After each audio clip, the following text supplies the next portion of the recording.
Thanks for joining the Wandering Wino. We are in downtown Santa Barbara and we are at Oreana, and joining us today is Christian Garvin. Thanks so much for joining us, Christian. Welcome, glad to have you.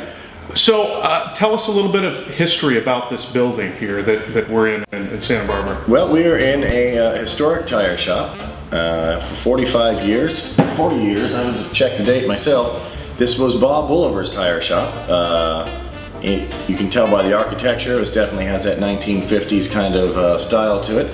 It's right in downtown Santa Barbara, 2 blocks off the beach, 2 blocks off State Street.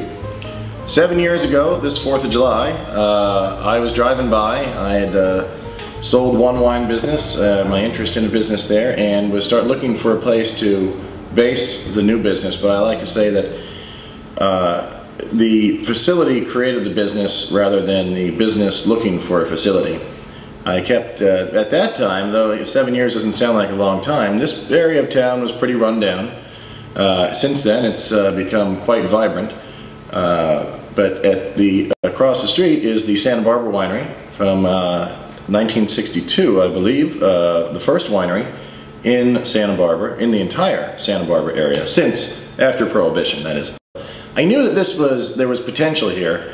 And I knew that primarily because the parking lot of this, at that point, abandoned tire shop, he had moved his operation elsewhere, the parking lot was full.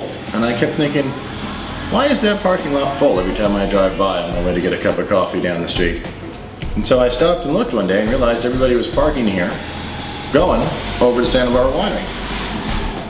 Overflow parking. So I thought, well, at the very least, I'll have a couple of customers who will stumble in here on their way over there. It's funny to think of that now, though, because this whole area, as I mentioned, has been revitalized, and now there are over a dozen wineries, either tasting rooms or wineries, in the downtown area, all within walking distance of this facility.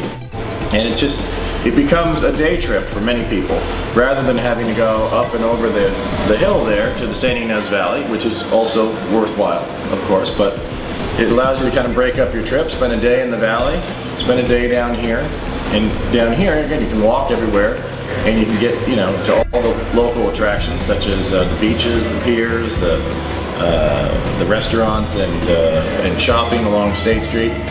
And you can also rent a bike, or a trike, or a quadrike. I'm not quite sure what they call it, but a 4-person bike. Those things are dangerous, though. You want to watch out for them. Especially after a couple of glasses of wine, right? And anytime you see those things coming, get out of the way. Because even if they're sober, they're rarely good drivers on those things. I think they're just squirrely or out of control. So I got to tell you, Christian, I've been to a fair number of tasting rooms, and you know, to me, it almost seems such a cliche to have a Miss Pac-Man video game machine in your establishment, your tasting room here. Can you? Well, the Pac-Man machine is actually the true story, or the quick story, is it's what happens when eBay and alcohol collide. Another thing that I noticed that is quite a cliche, like the Pac-Man machine, is the jukebox. Well, you know, both of these pieces of equipment that we have here are all to make the place fun and entertaining. You know, there's enough wineries out there in the world that have the same feeling, structure, you know, where the emphasis is on the wine. The emphasis is always on the wine, but you gotta have a little bit of fun too. I mean, where the emphasis on the wine here happens during the wine making process. Once it comes to tasting experience, it's not just about the wine. It's about you're in downtown Santa Barbara. We have a great patio out front where you can, you know, take your time here. We also have wine by the glass, so it's not just a tasting. If you want to come and say, look, I don't want to taste 7 wines. I want to have a glass of Sauvignon Blanc, and I want to read my magazine or look at this map and figure out where I'm going to go in Santa Barbara. That's what the whole feel about this place is. The jukebox came to us because one of our everything's got a story around here, so depending on how much tape you have, the jukebox, much like the kegerator in the back, both came to me from different gentlemen who were getting married. And they both had fiancés who said, it's time to get that thing the heck out of the garage. And both of these guys, about 2 years apart, said, I know a good place for that. My friend's got a winery. It's kind of like a really big garage. He'll take it. The kegerator, on the other hand, is not necessarily paying itself off. It's actually quite a draw on revenue. Well, they say it takes a lot of beer to make wine. It takes a lot of cold beer to make great wine. I can't say I take credit for that sentence, but I do take credit for the next one. Never trust a winemaker who doesn't drink beer. Nice. There's so many stereotypes and whatnot. And we're, what are we, 2 blocks from the beach?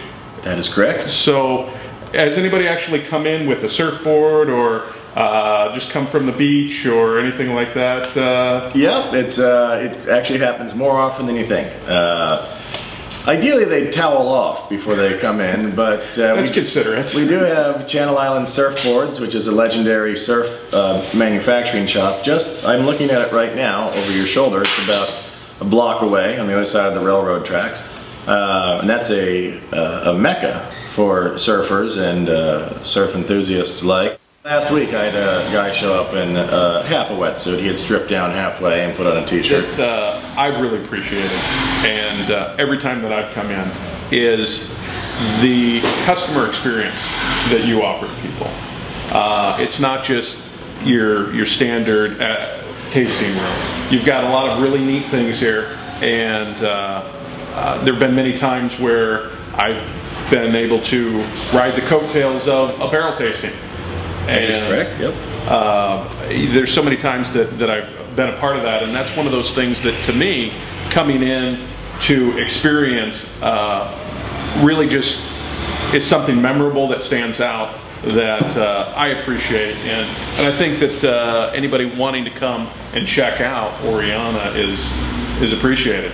If I'm here that day, I'm more than happy to do a barrel tasting. Because that's the whole point of this facility, to bring folks back, because the customer is what keeps us in business. That's why we're doing this. Sure. One, to show them the experience, but also for them to experience the wine and the winemaking process. Sure. And one of the other aspects that I love that you've incorporated is you're doing live music here now too? We do. We've for years just done intermittent concerts from local bands and some larger bands. We've had Jefferson Starship play here, and some other heroes of Woodstock, as they call themselves, Country Joe McDonald, my personal favorite Quicksilver Messenger service. But in the last year, we've really kind of set up a regular schedule, weather permitting, that every Saturday and Sunday during the day we'll have live music. It does allow folks to linger longer and kind of adds to the atmosphere.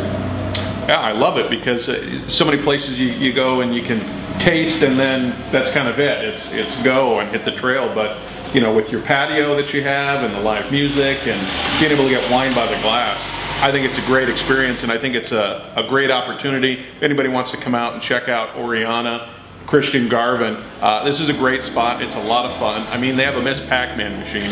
How pretentious can this place possibly be? So, you know, I think you get an opportunity to come to Santa Barbara, check it out. Thanks so much, Christian, for joining us. I appreciate it.